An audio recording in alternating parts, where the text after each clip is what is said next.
Hello and welcome, fellow tankers. So I just recently noticed that I didn't play that much in the last 2 months, and I wondered actually why. This can't be just because it is summer and it should be warm outside, but also that I think the game might have become a little bit stale. And I want to talk about what could be the reasons for this, which is, in my opinion, definitely the tank balancing itself, the overall map design situation, the ammo layout for most tanks, the tech tree, the battle pass, the events, the campaign, and the overall clan situation.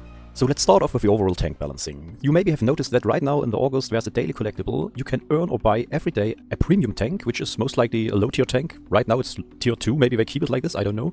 But this is actually not a bad offer. For €1 you could buy yourself a tier 2 tank, which is low tier, but well, it's just €1, so you might be thinking it's still a premium tank, so it should be better than the overall tech tree tanks. If we go and check out tier 2, this is actually at this tier not yet the overall case. As you can see, tier 2 in terms of damage per game comes a little bit balanced, and there are not so many different tanks. Actually, you can keep a good overview about all the tanks which are available, and we can see that yes, of course, there's one very weird tank coming with the most damage per game, and of course it's like a premium tank, but then it starts with normal tech tree tanks. So the best tanks seem to be here not the viable premium tanks, but some parts of the tech tree tanks, some parts of the premium tanks, and then it goes on with mostly tech tree tanks and here and there a premium tank in it, which even ends with a premium or special tank, the L60, which is kind of the worst, but maybe it's just played bad, I don't know. So this overall looks like kind of a healthy status of the game balancing in terms of the tanks, dominated mostly by tech tree tanks, but here and there some premium tanks which are like in the upper parts of the overall damage per game. Not too bad. So if you are buying one of those maybe tier 2 premium tanks, check out if they are not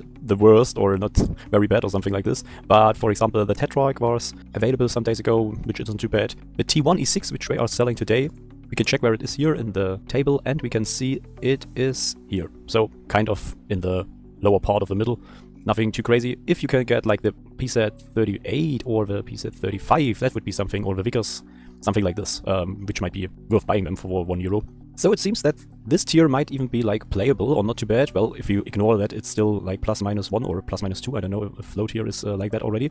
But let's check out tier 8. And here are things becoming really ridiculous. You can see when we sorted by damage per minute, damage per game, it's just a joke. We're just premium tanks, and it goes on, and it still goes on.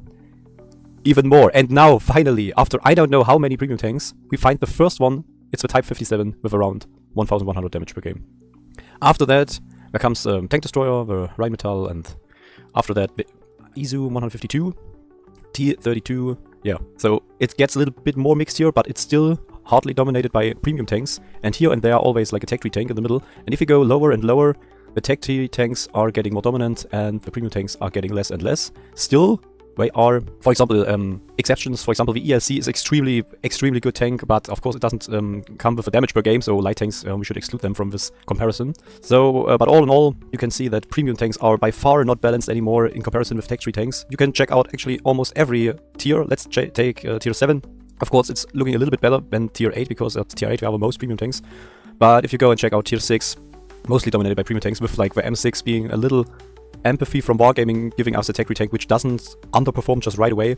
But also tier 9 now became like a shit show kind of, with not only premium tanks but event tanks or special tanks, which is kind of okay because you can like grind for them or receive them without money. But as you can see already, the Charmurat or Vercingetorix or the Medved, the KPZ EK1, they are all now in the upper regions or even the top regions of tier 9. Not a good sign. And even with just reward tanks, for example the Chieftain for Clan Wars, it gets a real shit show, because not only they are like overperforming every other tank, they are so disgusting to play against them because of the armor design. If you check out the turret, it's just a joke. I mean, you have to snipe for this little cupola or something like this, or if you shoot like a very good ammunition, you can like hope to like make a shot beneath the gun. It's just disgusting to play against this. Not much better is the BZ176 at tier 8. You have to think this thing meets right now tier 6 tanks. We can do absolutely nothing against this.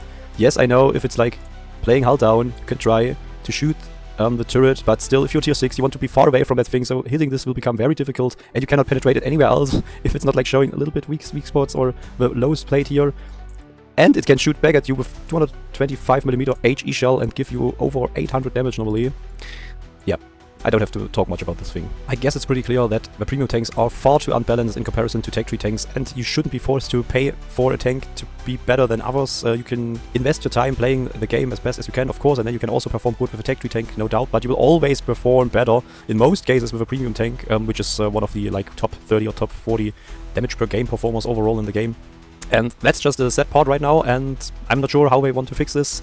My only solution would be to extremely buff tech tree tanks so they come at the same level as the premium tanks, or just slightly below them. That would be okay too, if there wouldn't be such a huge difference. And Wargaming should consider to make just one tier matchmaking, so only tier 8, only tier 7, only tier 6, then see how the tanks are performing and then balance them depending on their performance, which we are doing in those specific tiers. And after that, can maybe go further and make again +-1 match maybe. That's the only solution I have for this.